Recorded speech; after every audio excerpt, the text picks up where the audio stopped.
Je le disais à l'entame de cette émission, je suis accompagné de Madame Nicole Gueye, première vice-présidente de la Fédération de Sagbali Ivoire. Nous allons parler évidemment de cette discipline. Déjà, première question avec vous. Oui. C'est quoi le Sagbali Ivoire? Alors, le Sagbali Ivoire sport, le Sagbali surtout, c'est un sport de combat qui est né en Côte d'Ivoire depuis l'année 2016. Voilà. Alors, c'est un sport qui s'est inspiré sûrement de la lutte à la villageoise d'ailleurs. Et puis, on s'est rendu compte qu'aussi, il y avait un combat qui existait du côté du Sénégal. Et donc, ça nous a donné encore plus d'inspiration de pouvoir créer cette fédération. Cette fédération. Donc, on part d'un constat depuis le Sénégal et on fait une certaine comparaison pour le sport de lutte traditionnel au Sénégal, oui, pour essayer de d'ivoiriser, voilà. D'ivoiriser. Voilà. D'où l'ivoire dans le nom. D'où le nom Sagbali. Sagbali. Tout le monde sait que le mot Sagba en Côte d'Ivoire, c'est un mot noussi, qui est le jargon ivoirien. Et donc, quand il faut Sagba, c'est-à-dire il faut lutter, il faut renverser son adversaire, il faut faire tomber son adversaire sur le dos ou sur le ventre, voilà. Donc c'est un des critères, surtout du sport, de ce sport-là. Voilà. Sport-là. Évidemment, donc nous sommes ravis en tout cas de vous avoir sur notre plateau. Alors, comment est-ce que véritablement cette histoire a commencé? D'où est partie l'inspiration? C'est vrai qu'on a parlé un tout petit peu du début en 2016, 2017 par là. C'est parti de quelle inspiration? Oh, je dirais que c'est parti de l'inspiration du promoteur d'ailleurs, à qui je dis mes salutations. Le promoteur qui, comme on l'a dit en antenne tout à l'heure, le promoteur qui a grandi au village, qui sait comment se passent les défenses au village, les combats au village quand on veut se défendre, parce qu'il y a beaucoup d'influence sur les plus jeunes. Et donc, lui, maintenant, ayant grandi au village, est rentré sur Abidjan. Et puis, voilà, il a voulu aussi avoir sa place dans la société. Et donc, il a voulu installer ce sport-là pour que nous puissions, pour que chacun de nous puisse se défendre. Mais en tout cas, c'est un sport où on n'est pas violent. Voilà.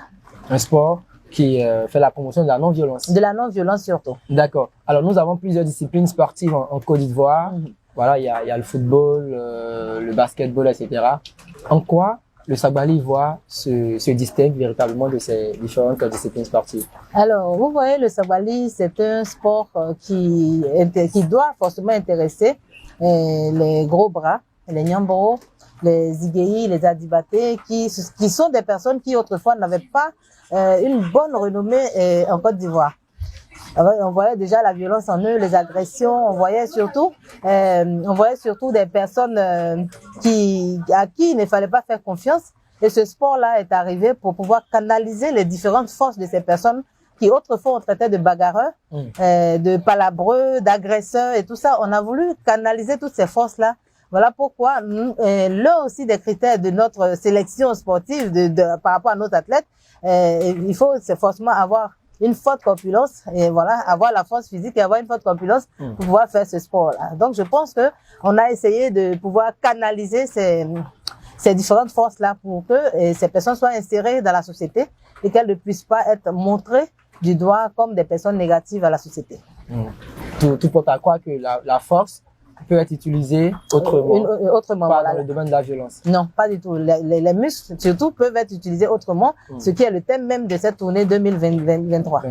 D'accord. Alors, on reste toujours dans le cadre du Sagbali Ivoire avec vous, bien sûr, Madame Nicole Gueye, pour parler maintenant des compétitions ou des événements majeurs de votre fédération. C'est quoi déjà les événements majeurs et puis quels sont les événements prévus pour cette année 2023?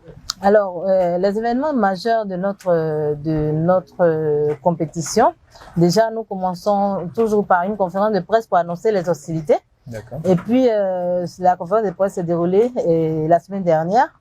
Et puis, voilà. Et puis, nous allons nous retrouver maintenant en équipe ou en open. C'est-à-dire, cette année, nous avons décidé de faire le championnat national qui va réunir plusieurs équipes, c'est-à-dire une équipe qui est composée de 4 athlètes plus un coach. Donc, ça va réunir plusieurs équipes aujourd'hui et cette année pour que nous puissions, ils puissent faire valoir leur force et leurs muscles de ce côté-là, pour faire valoir aussi le Sagbali voilà, du côté de Boisflé. Voilà, cette année, nous avons décidé de faire le championnat national à Boisflé.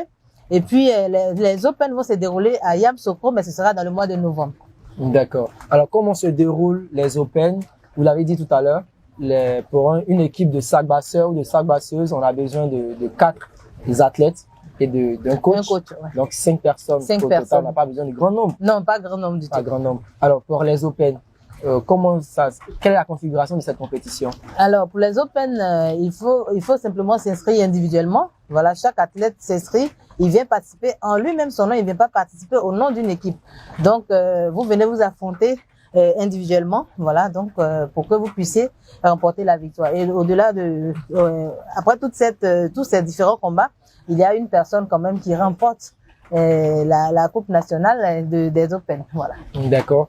Coupe nationale des Open. Et puis le prochain événement également qui s'annonce. Qui s'annonce très bientôt, ce sera le 1er juillet prochain. Comme je l'ai dit tantôt, ce sera à Boisflé, du côté de Garango, qui se trouve à 4 km de Boisflé. Garango fait partie de la commune de Boisflé. Voilà. D'accord. Garango qui fait partie de la commune de Boisflé. Je crois que la transition elle est toute trouvée. Nous allons dans quelques instants recevoir et parler bien sûr de cette grande compétition qui s'annonce le 1er juillet prochain. Pour la Fédération ivoirienne de Sagbali Ivoire. Nous serons juste après cette virgule avec Monsieur Soré Kolo pour parler de cette compétition.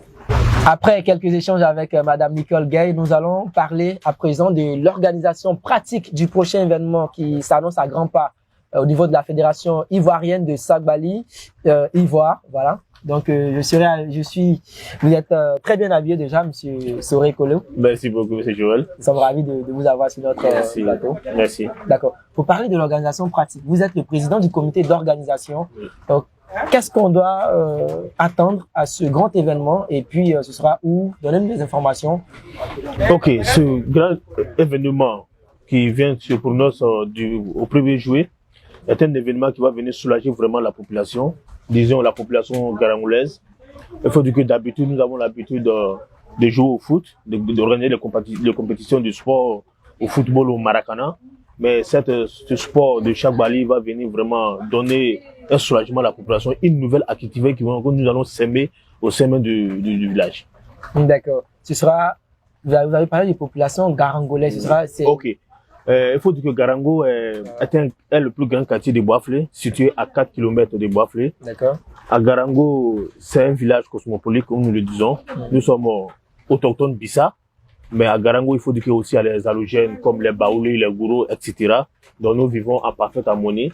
Donc concernant même la préparation de l'activité pratique, comme nous vivons avec les halogènes, nous avons essayé d'informer les différents chefs de communauté. On a même tenu une réunion pour vraiment galvaniser cette population-là à attendre cette activité. D'accord. Alors donc le grand rendez-vous ce sera donc à Garango. Je rappelle, vous êtes le président de la jeunesse de cette localité. Exact. Et Oui. qu'est-ce qu'on va attendre vraiment? C'est dans l'organisation pratique, les équipes vont arriver à quelle période? Et le jour J de l'événement, ce sera quoi les grosses activités pour cette organisation? D'accord, il faut que l'équipe en question va arriver le 30. Le 30 juin. Voilà, le 30 juin, on va accueillir les acteurs de la compétition. Et dès les arrivées, ils seront accueillis à bras ouverts. Et après ça, il y aura un camion podium. Camion Podium qui va vraiment tourner dans la ville en question, dans tous les quartiers du Boisflé avec les acteurs en question.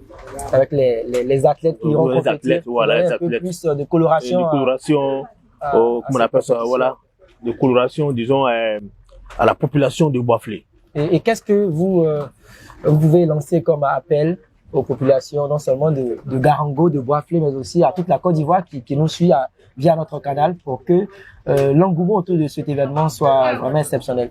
Ok. Merci Joël. Merci pour cette belle question.